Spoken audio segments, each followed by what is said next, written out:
الله أكبر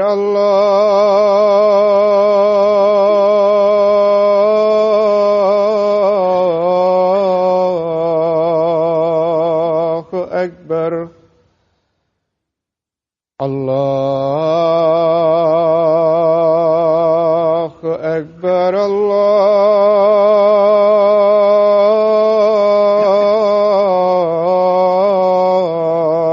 الله أكبر أشهد أن لا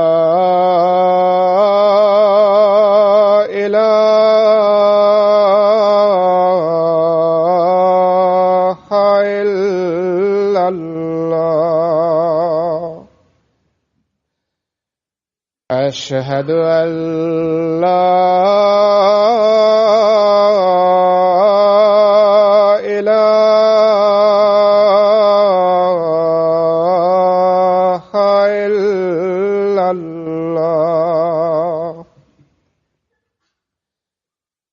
أشهد أن محمدًا رسول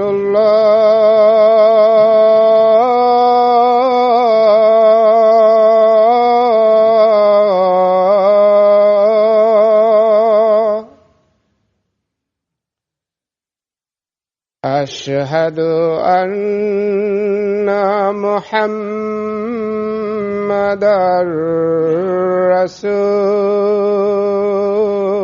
رسول الله حي على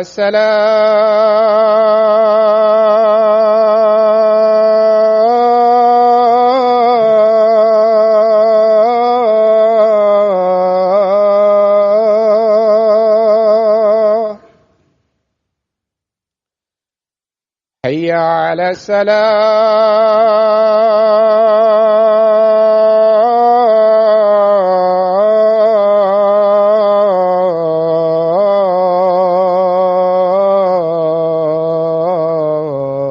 الصلاة حي على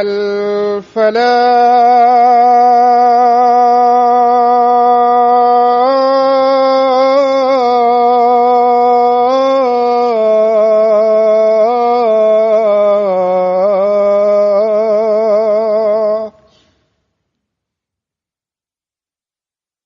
حي على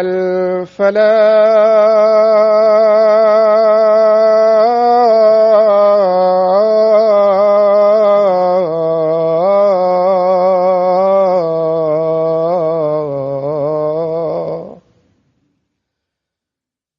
الله أكبر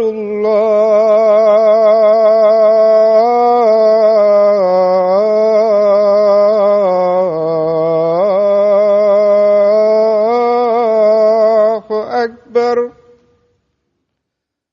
لا إله إلا الله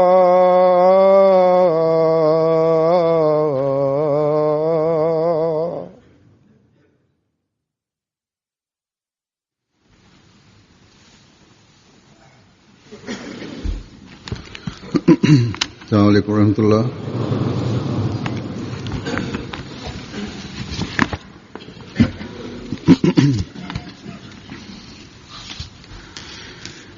أشهد أن لا إله إلا الله وحده لا شريك له وأشهد أن محمدًا عبده ورسوله أما بعد فأعوذ بالله من الشيطان الرجيم بسم الله الرحمن الرحيم الحمد لله رب العالمين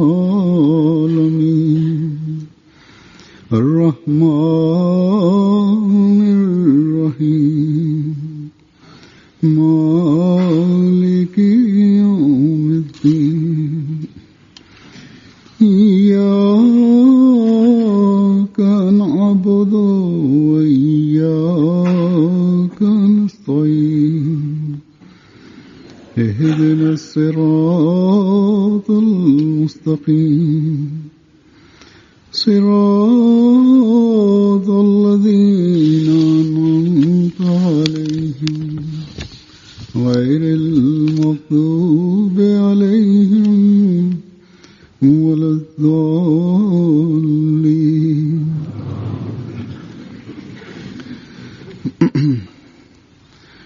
अल्लाह ताला के फजल से अगले जुमे से इंशाअल्लाह जलसा सालाना यूं के शुरू हो रहा है। По милости Всевышнего Аллаха, जलसा शुरू होने से बहुत पहले иншаллах, начнется ежегодное जलसे का काम собрание शुरू हो जाता है, Ахмадийской мусульманской общины क्योंकि Великобритании. जलसा सालाना ऐसा जलसा है जहाँ Работа по подготовке к ежегодному собранию начинается задолго до ежегодного собрания. दिनों के लिए एक आरजी शहरी बना Джальса Салана Великобритании является таким собранием, पाकिस्तान में, на котором, устанавливая временные средства, तो वहाँ भी за несколько дней создается временный город. लंगरखानों का एक मुस्तकिल Когда проходили ежегодные собрания в Пакистане, там существовала стационарная кухня и в достаточном количестве постоянные места для проживания гостей. हो गई थी। До этого, когда у общины были свои принадлежащие ей школы स्कूल और и कॉलेज колледжи, जमात के थे, तो रिहाइशगाह होती, там создавали लेकिन जब हुकूमत места для проживания гостей, джальсы. तो फिर दूसरी रिहाइशगाहें बन गई।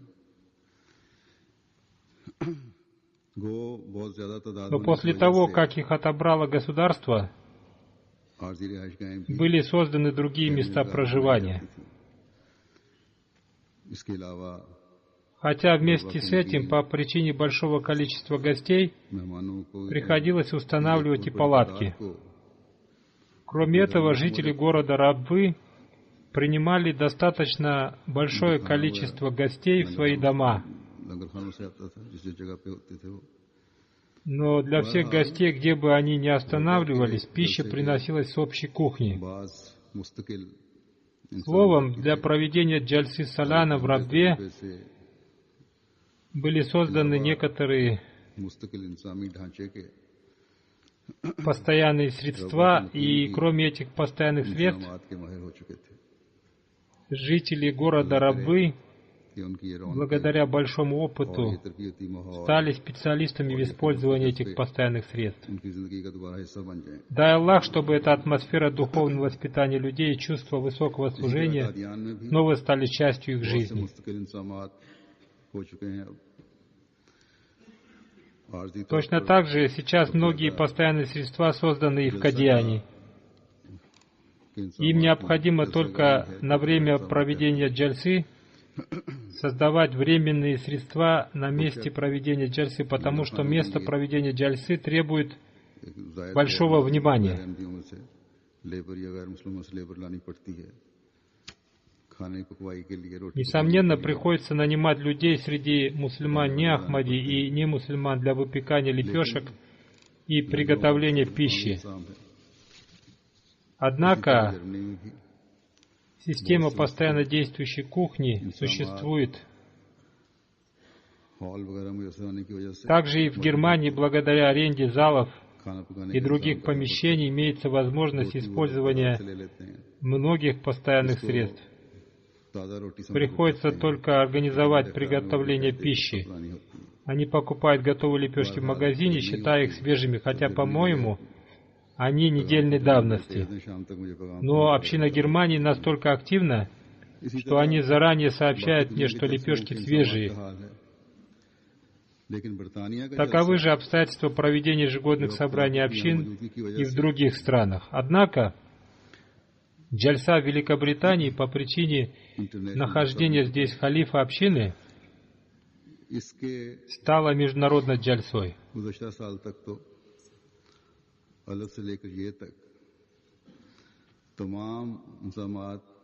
До прошлого года все средства для проведения джальсы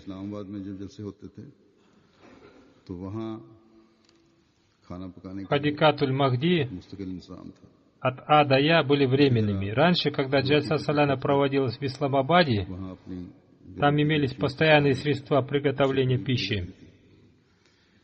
Там имелось также свое оборудование по изготовлению лепешек в некотором количестве. И благодаря этому это позволяло удовлетворять потребность в лепешках до какой-то степени. Но когда место проведения джальсы было перенесено в Хадикатуль-Махди, где она проводится последние 3 года, там создавали временную кухню, потому что опыт показал, что привозить пищу из Исламабада сложно. А что касается лепешек, то некоторое их количество выпекалось в Исламабаде, а недостающее количество лепешек закупалось в магазине. Но, тем не менее, по причине отсутствия постоянной кухни ощущались трудности, поэтому проводились беседы с местным советом для получения разрешения на строительство постоянной кухни в Хадикатуль-Махди, потому что создавать временную кухню является делом очень трудным и опасным.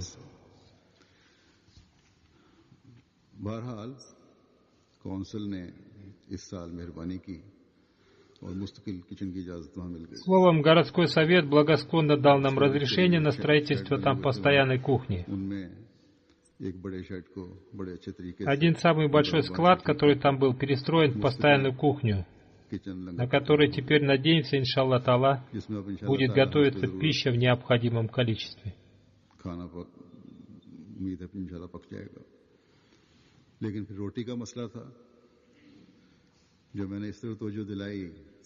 Потом возник вопрос об изготовлении лепешек. Когда я, говорит Хузур, обратил на это внимание организаторов джальсы и главы общины Великобритании, они сказали, что будет делаться, как и раньше, какое-то количество лепешек будет изготавливаться в Исламабаде, а остальное количество покупаться в магазине. Я им сказал, надо установить новое оборудование по изготовлению лепешек. По причине предстоящих расходов на это оборудование они пытались найти какие-то оправдания, чтобы не делать этого. Но когда я им сказал, что центр даст вам долг, они устыдились и закупили необходимое оборудование.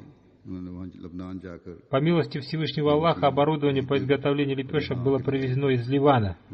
Один наш искренний член общины из Пакистана поехал в Ливан, закупил там оборудование и установил его в Хадикатуль-Махди.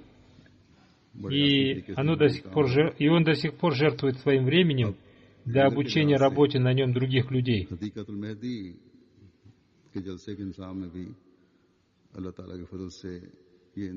У него был опыт по установке оборудования в Кадьяне и Рабе, поэтому он сделал это наилучшим образом.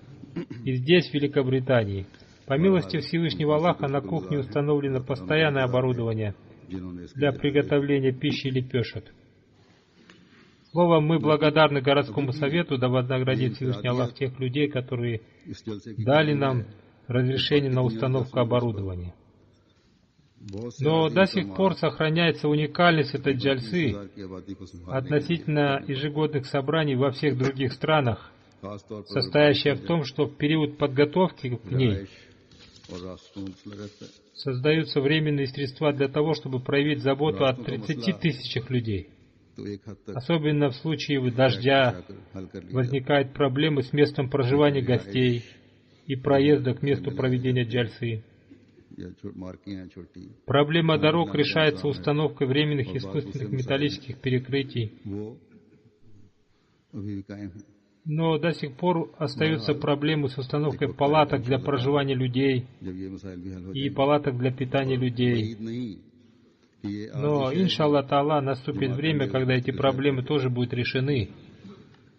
जैसा कि मैंने कहा И существует 8 вероятность इंसामात हैं того, что этот временный город станет постоянным городом Ахмадийской мусульманской आदि общины. इस्लाम का बहुत सा इंतजाम Но, как я уже сказал, говорит Хузур, बड़ा काम वकार अमल के जरिए से для создания временного города для проведения джальсы создаются временные средства в основном силами волонтеров, молодежи, गुज़श्ता общины फाकन में и взрослыми людьми с хорошим здоровьем. तो वहाँ В прошлую пятницу я оказался в Хадикатуль उन Махди. लोगों के जो रोटी प्लांट लगने के बाद Там, кроме тех людей, बातें मसरूफ थे которые набирались опыта по работе на оборудовании по изготовлению лепешек, находились также молодые люди, дети и взрослые люди для совершения своего добровольного служения.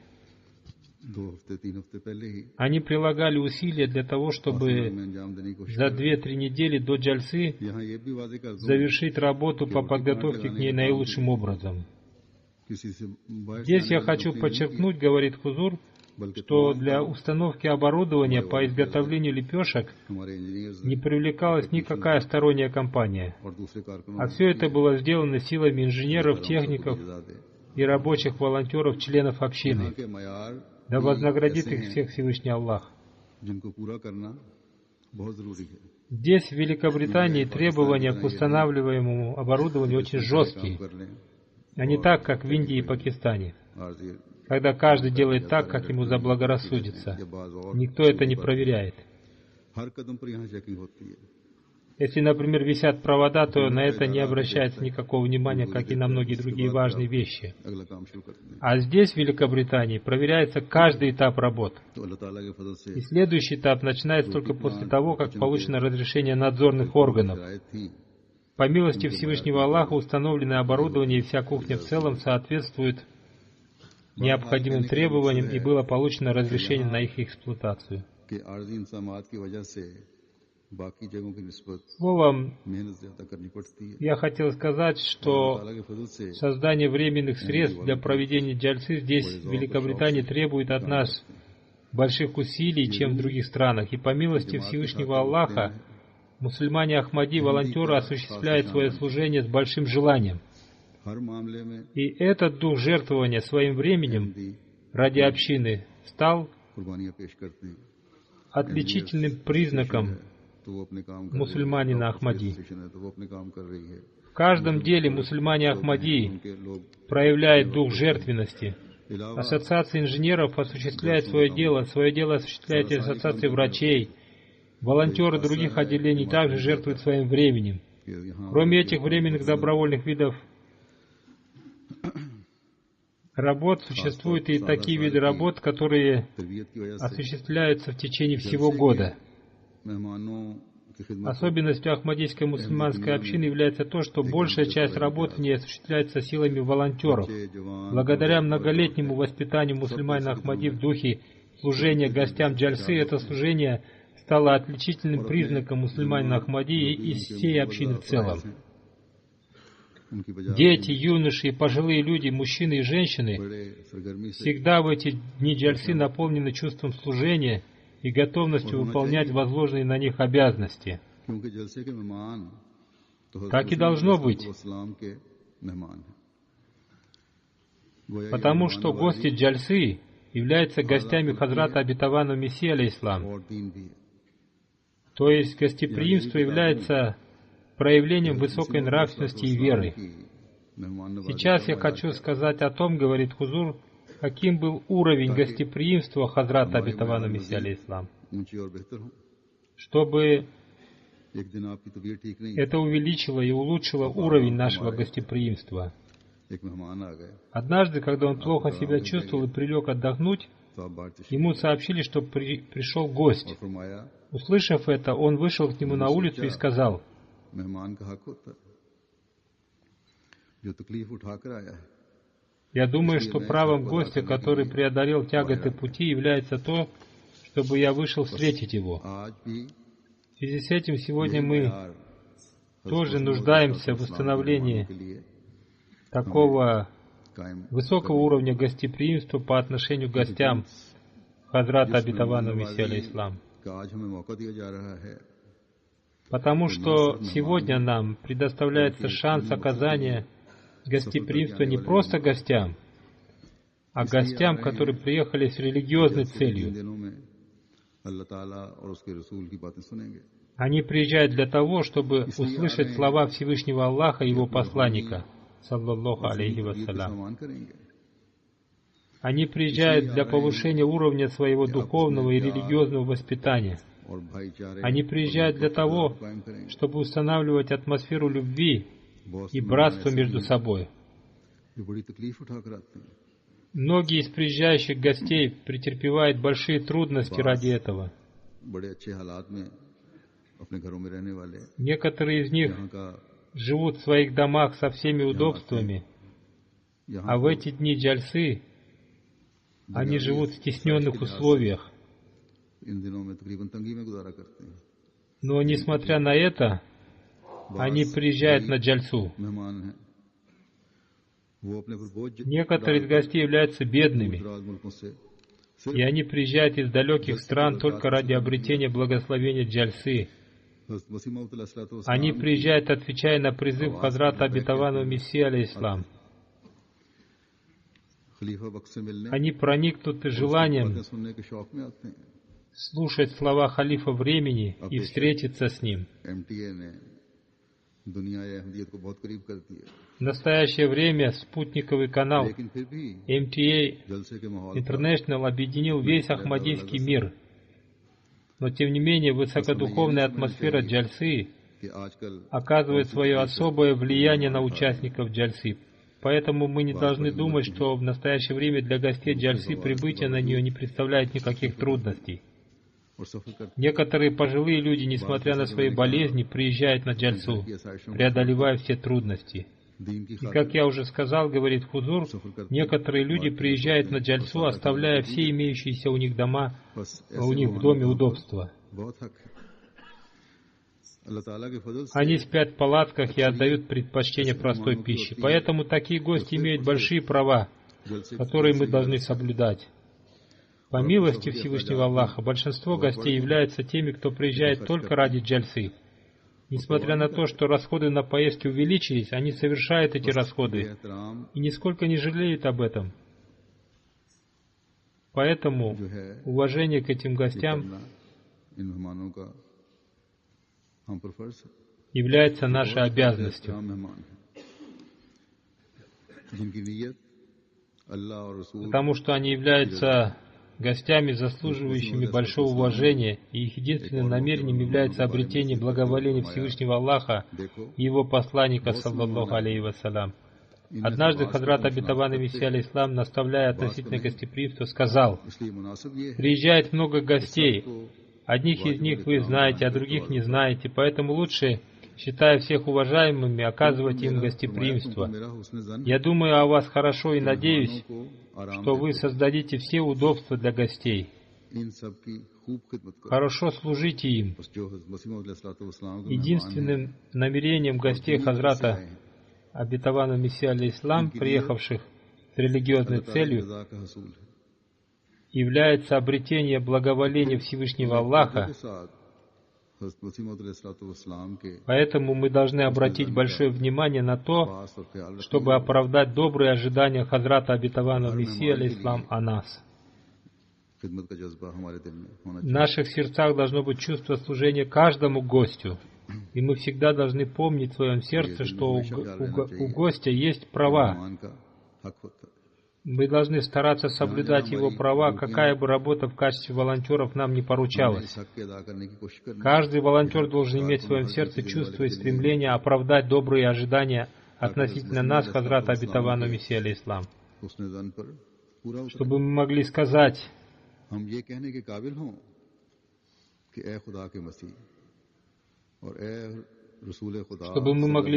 Мессия Бога, Его искренний и самозабвенно любящий посланник Аллаха, саллаллаху алейхи вассалям,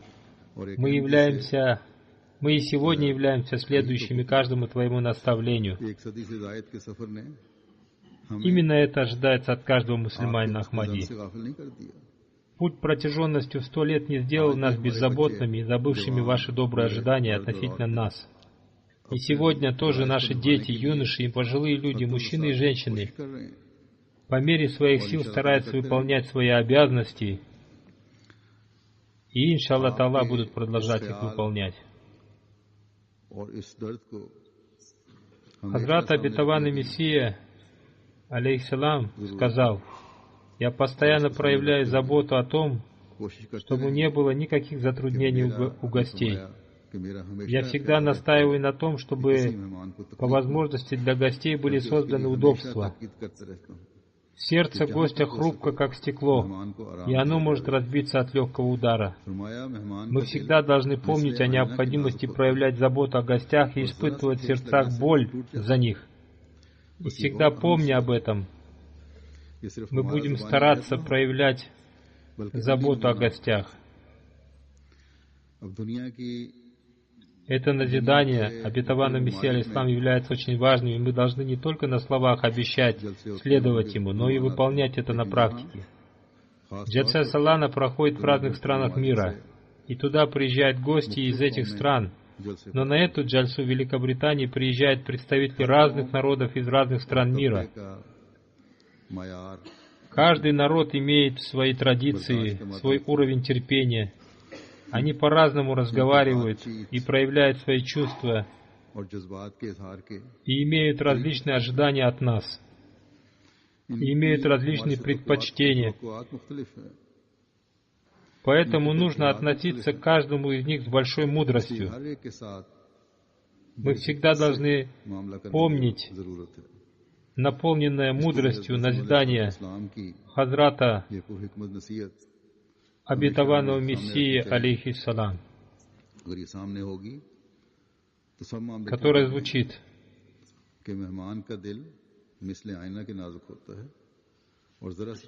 «Сердце гостя хрупко, как стекло, и может разбиться от легкого удара». Если мы будем помнить это назидание, то все дела будут в порядке. Если каждый служитель общины будет помнить это назидание, то тогда не возникали бы мелкие проблемы. Если бы каждый служитель общины помнил это назидание, то тогда не возникали бы мелкие проблемы, которые иногда возникают, кроме тех, которые пожелал Всевышний Аллах.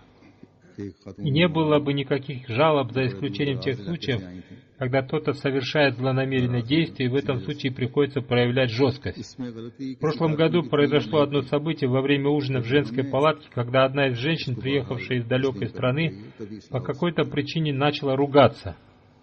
Была ли это ошибка какого-то волонтера или нет, но вместо того, чтобы искать различные оправдания, мы должны признать ее, потому что только в этом случае можно исправить ее. В этом году мы нуждаемся в проявлении особой заботы о гостях Табшира, и мужчин, и женщин, чтобы у них не возникало никаких затруднений, потому что эти гости иностранцы, приезжающие из разных стран. Но, как я уже сказал, говорит Хузур, все гости являются нашими гостями. Словом, в этом отделении я сделал некоторые организационные изменения. Я назначил новых организаторов, и в качестве волонтеров назначены люди, в большинстве своем являющимися юношами Вакфинау и девушками Вакфинау. Милостью Всевышнего Аллаха к нам является то, что многие юноши Вакфинау и девушки Вакфинау достигли такого возраста, что они могут выполнять свою работу. Одни из них осуществляют свое служение постоянно, а другие временно.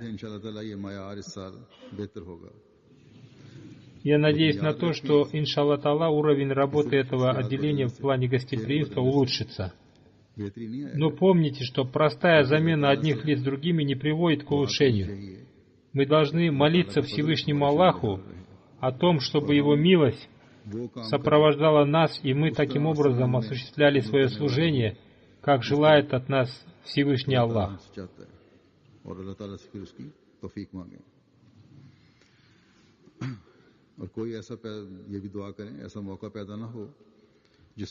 И просите у Всевышнего Аллаха возможности сделать это, и также молитесь о том, чтобы не возникла такая ситуация, которая привела бы к недопониманию. В связи с гостеприимством я хочу объяснить одну вещь. Мусульмане Ахмади, живущие в Великобритании, особенно живущие в Лондоне, должны помнить о том, что гости, приезжающие из-за рубежа, являются и их гостями тоже. Количество гостей, приезжающих из-за границы, составляет примерно 3000 человек. Но если бы все получили визы, то это количество возросло бы.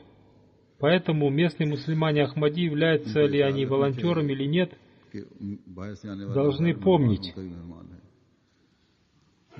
что каждый приезжающий из-за границы гость является и их гостем.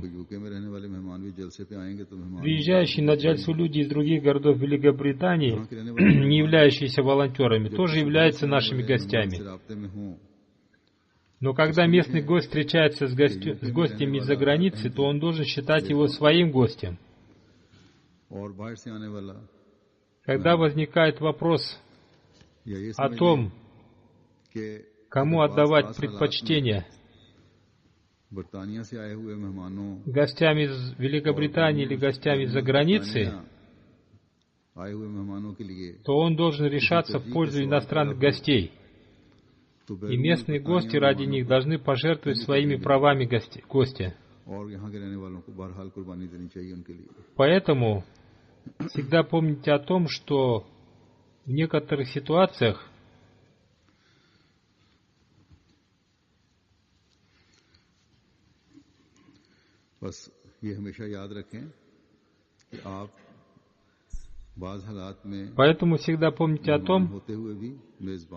что в некоторых ситуациях, пребывая гостями, вы одновременно можете быть и хозяевами.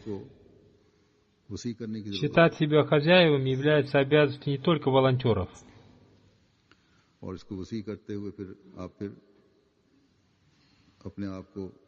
Мы нуждаемся в более широком понимании слова «хозяин». Следуя этому более широкому пониманию, вы должны быть готовы пожертвовать своими правами гостя. Когда мы сделаем это, то пред нами предстанет красивое общество.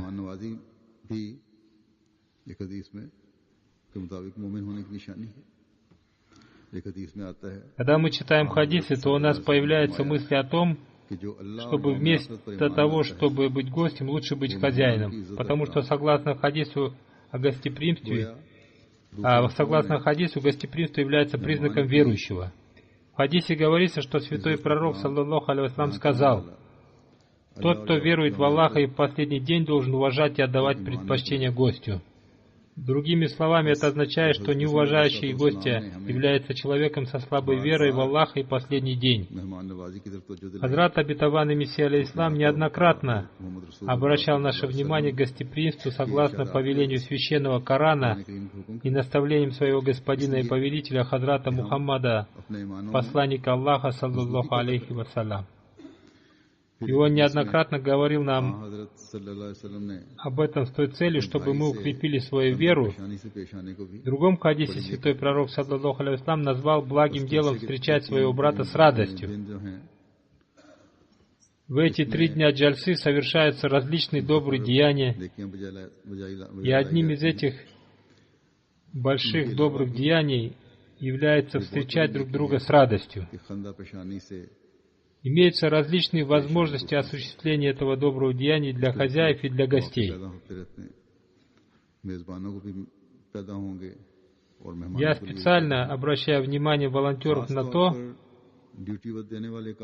что иногда человек из-за усталости может испытывать раздражение, но они должны всегда встречать гостей и друг друга с улыбкой.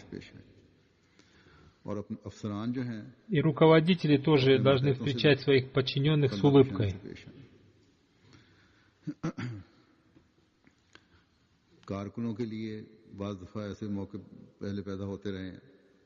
Иногда возникают разного рода ситуации у волонтеров. Такая, например, когда вместе приема пищи ставится холодильник для начальства, и когда кто-то из этого холодильника выпил воду, проявляется недовольство. Но среди нас не должно быть такого.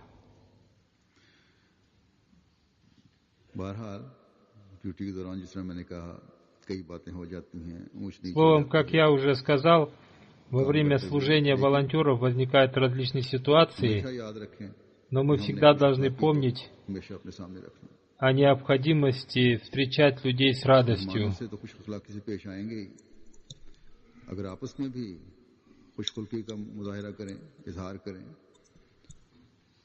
Если в дополнение к тому, что вы встречаете гостей с радостью, вы будете с радостью встречать и друг друга, то это произведет благоприятное впечатление на гостей, и особенно на гостей не мусульман.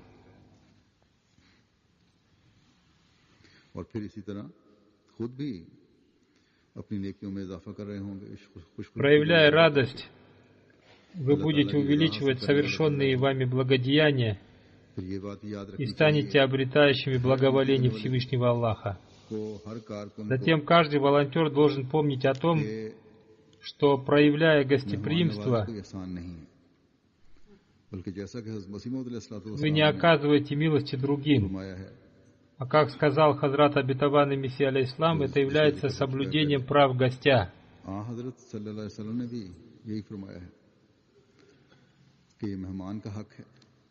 Всевышний Аллах говорит в одном месте Священного Корана о соблюдении прав.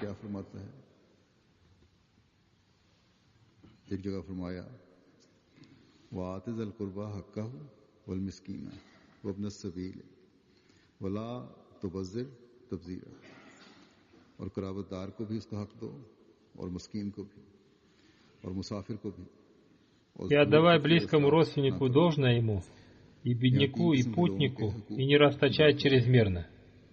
Здесь речь идет о правах трех типов людей. Но согласно сегодняшней теме, говорит Хузур, я обращу ваше внимание к правам путника. Путнику тоже бывает разных типов. Но те, кто путешествует ради Всевышнего Аллаха и, выполняя Его повеления, являются самыми счастливыми путниками. В хадисе говорится, что ангелы одаривают мольбами и приветствиями участников собраний, на которых поминается Всевышний Аллах и Его посланник, саллаллаху алейхи вассалям. По милости Всевышнего Аллаха, наши ежегодные собрания тоже являются такими собраниями. И те, кто путешествует с намерением участвовать в этих собраниях, занимают высокое положение, потому что ангелы молятся за этих людей.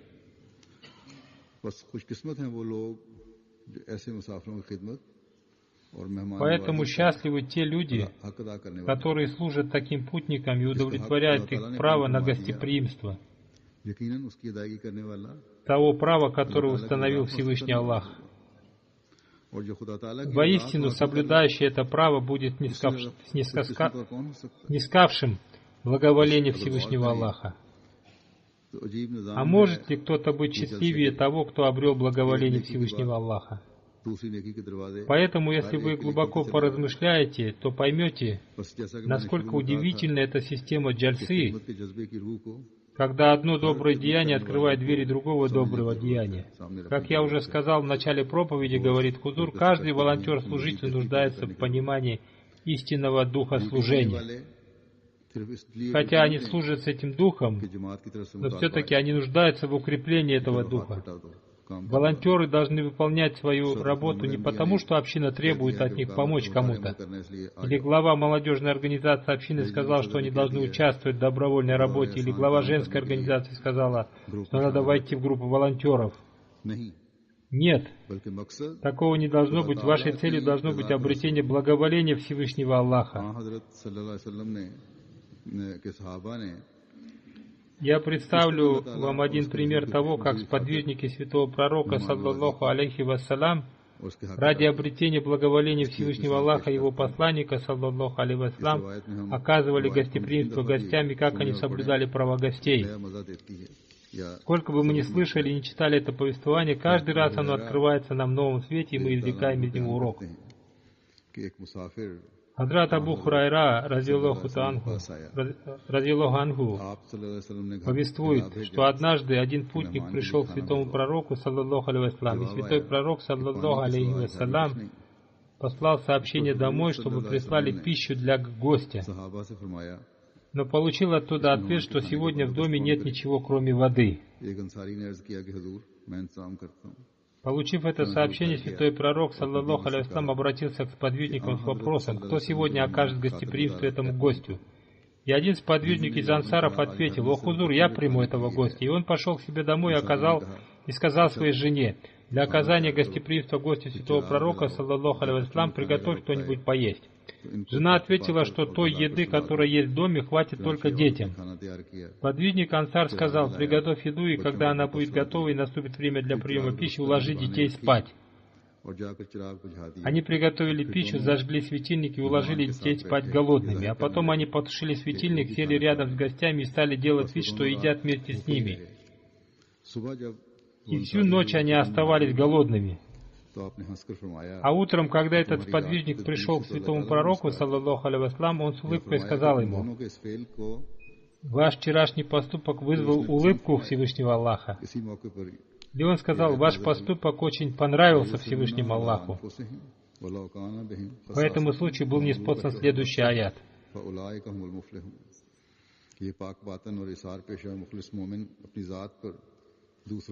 И они отдают предпочтение другим пред собою, даже если сами они в нужде. И тот, кто спасается от скупости души своей, то это они преуспевающие.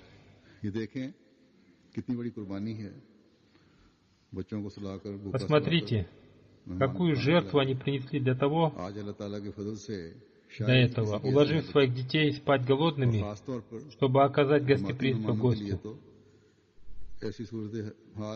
Возможно, сегодня, по милости Всевышнего Аллаха, есть люди, находящиеся в таком состоянии, но для гостей общины, по милости Всевышнего Аллаха, такой ситуации возникнуть не должно и не может.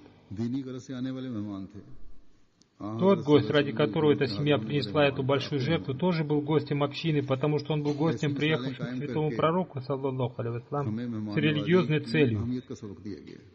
Такие примеры гостеприимства научили нас важности гостеприимства. Гость святого пророка, саллаллаху алейхи вассалям, занимал высокое духовное положение. Сегодня Всевышний Аллах придает большую важность гостям искренне и самозабвенно любящего святого пророка, саллаллаху алейхи вассалям, Хазрата обетованного Мессии, алейхиссалям. Поэтому каждый волонтер должен помнить об этой важности гостя. Посмотрите, кажется, что эти люди проявили жестокость своим детям, но на самом деле они установили высокий пример служения гостю и жертвенности ради него. В этом участвовала вся семья. Одни из них сделали это с радостью, а другие по принуждению, но очевидно, что этих детей Всевышний Аллах тоже наградил. Из этого аята стало ясно, что Всевышний Аллах включил таких людей в число муфлихун, преуспевающих. А кто является преуспевающими? Если мы поразмышляем над значением этого слова, то мы увидим много его значений. Первое значение этого слова — это те, кто преуспевает. Второе — это те, которые достигают успеха. Третье — это осуществляющие свои добрые высокие желания и по этой причине испытывающие радость и постоянно находящиеся в состоянии успеха и добродеяния. Четвертое — обретшие удобства для жизни и спокойствия. Пятое — находящиеся под защитой Аллаха. Вот какую высокую награду они получили, снискав довольство Всевышнего Аллаха, совершив одно пожертвование и оказав гостеприимство. А нужно ли еще что-то тому, кому вместе с благоволением Всевышнего Аллаха даруется все это? Поэтому мы всегда должны помнить о том, что это положение даруется оказывающим гостеприимство. Это то положение, в котором мы нуждаемся, оказывая гостеприимство своим гостям. Это то положение, которое, приблизив нас ко Всевышнему Аллаху, станет исправлением нашей жизни в этом мире и в жизни будущей. Поэтому мы должны помнить, что Всевышний Аллах, даруя нам возможность служить гостям Хазрата обетованного Мессии, алейхиссалам, открывает для нас пути вхождения в число преуспевающих. Дай Аллах, чтобы все добровольные служители и волонтеры стали обретшими это благо, и Всевышний Аллах создал облегчение в организации джальсы.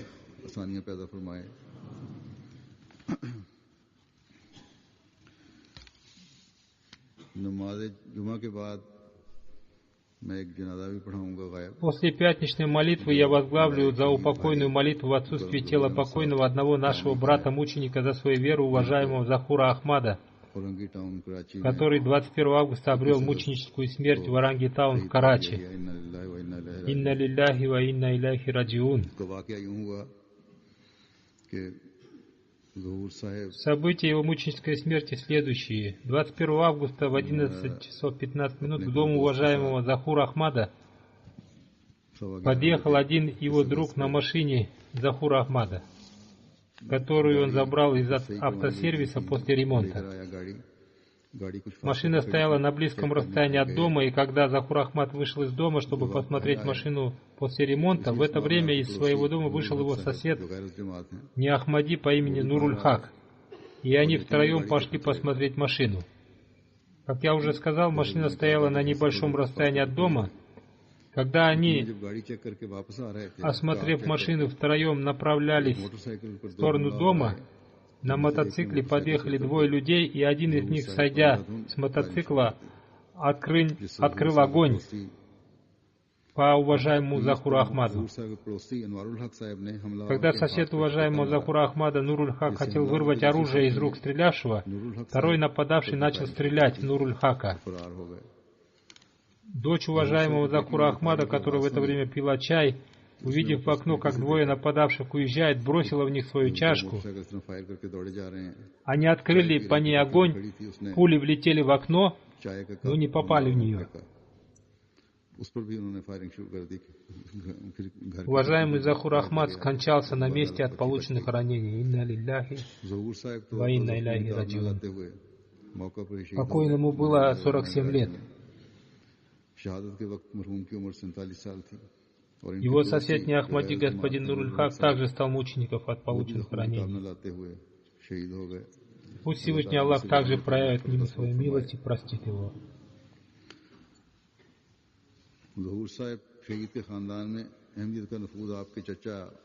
Ахмадийский ислам пришел в семью уважаемого Захура Ахмада благодаря двум его дядям, уважаемому Юсуфу Киани и уважаемому Мухаммаду Саиду Киани. Оба они получили возможность принести обет верности в 1936 году. Они оба были очень образованными людьми, и после прочтения книг общин они получили возможность принести обет верности. После этого отец покойного мученика и еще его три дяди приняли Ахмадият. Их семья родом из Примкота, Музафарабада в Кашмире. Уважаемый Захур Ахмад Сахиб родился в 1966 году. А в 1976 году его семья переселилась в Карачи, и там он получил диплом бакалавра. Затем был принят на работу в Федеральную налоговую службу. В то время, когда он стал мучеником, он работал в должности заместителя клерка или клерком в антиконтрабандном отделе таможни. Он осуществлял активное служение общине и был в первых рядах жертвователей. Гостеприимство также было его отличительной чертой. Он не отпускал ни одного своего гостя, не оказав ему гостеприимства. Он уважал каждого служителя общины и не давал никакого повода для жалобы на себя. Покойный мученик был муси и имел страстное желание проповедовать. Благодаря ему в 2009 году один человек получил возможность принести обет верности. После его мученической смерти большое количество людей из его офиса приехали в больницу, и они также собрались на его погребальную молитву. И каждый из них хвалил высокую нравственность мученика. Один из его друзей, который после его смерти оставался рядом с его телом, со слезами говорил: покойный был очень миролюбивым и мягким человеком. Когда мы гневались по какой-то причине, он всегда успокаивал нас. Его начальник сказал: уважаемый Захур Ахмад Киани был нашим смелым сотрудником, который за короткий период сделал всех нас любящими его. Сегодня мы потеряли одного из своих лучших друзей. Его тесть Башир Киани рассказал: покойный мученик помогал каждому в своей семье. Всевышний Аллах сделал его обеспеченным человеком, поэтому, когда у кого-то в семье возникала какая-то нужда, он помогал ему. Кроме членов семьи, он помогал каждому нуждающемуся в его помощи. Никто не уходил от него с пустыми руками. बच्चों की जरूरियात का К मुकम्मल детям он также относился с любовью и проявлял заботу उनको गहरी निगरानी करते о нуждах детей. Он заботился об их обучении, следил за их процессом обучения. Его супруга сказала, возможно, Всевышний Аллах даровал ему такое хорошее, доброе сердце शायद इस शहादत के लिए ही ये अच्छा दिल दिया था। до этого мученичества. बच्चों को कभी नहीं डांटते थे। Он никогда не ругал शहादत детей. से पहले मुझे कहा Последними его словами мне были: «Почисти мою обувь, я скоро приду». बात कहती हैं कि बच्चों के साथ जब घर से Затем बाहर он आई, с улыбкой на лице спустился со второго этажа. तो उन्होंने मुझे और बच्चों को मुस्कुरा कर देखा उस जख्मी हालत में। Его жена рассказала, после нападения я вышла из своего дома вместе с детьми и посмотрела на него. Он был, будучи смертельно раненым, с улыбкой посмотрел на меня и детей. लेकिन यहाँ से जो मेरा खुतबा जाता था हमेशा MTA पर Словно говоря, я прощаюсь с вами. И затем он вручил себя своему истинному Создателю. बेटियों के साथ खास Он никогда ни за что не сердился на детей, кроме того случая, когда они не слушали мою пятничную проповедь. Он регулярно слушал все пятничные проповеди, он испытывал особую любовь к дочерям. У него осталась супруга, уважаемая Тахира Захур Киани, 3 сыновей и 4 дочери. Его старшему сыну Имрану Киани 20 лет, Камрану Киани 14 лет, Сарфразу 3 года, дочери Нурусабе 16 лет, Нурулайне 14 лет, Атиятуль Муджиб 7 лет, Айке Захур 5 лет. Да возвысит Всевышний Аллах степенями в раю покойного и охранит его детей и супругу, и дарует им силы и стойкости вынести этот удар.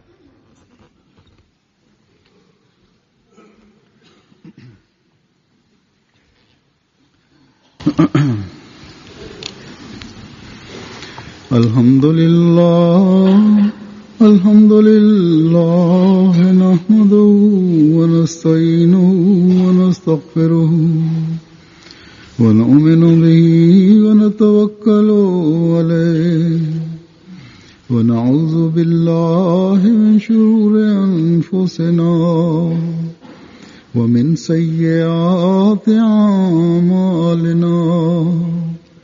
من يهده الله فلا مضل له ومن يضلل فلا هادي له ونشهد أن لا إله إلا الله ونشهد أن محمدا عبده ورسوله.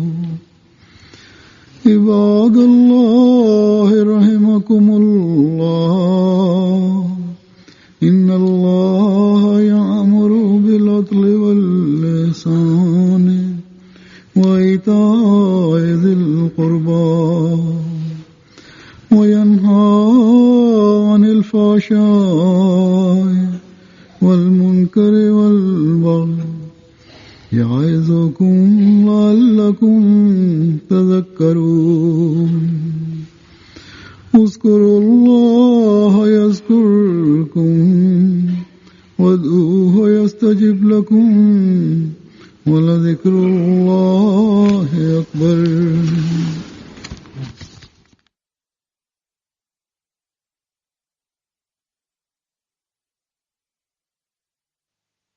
اللهم صل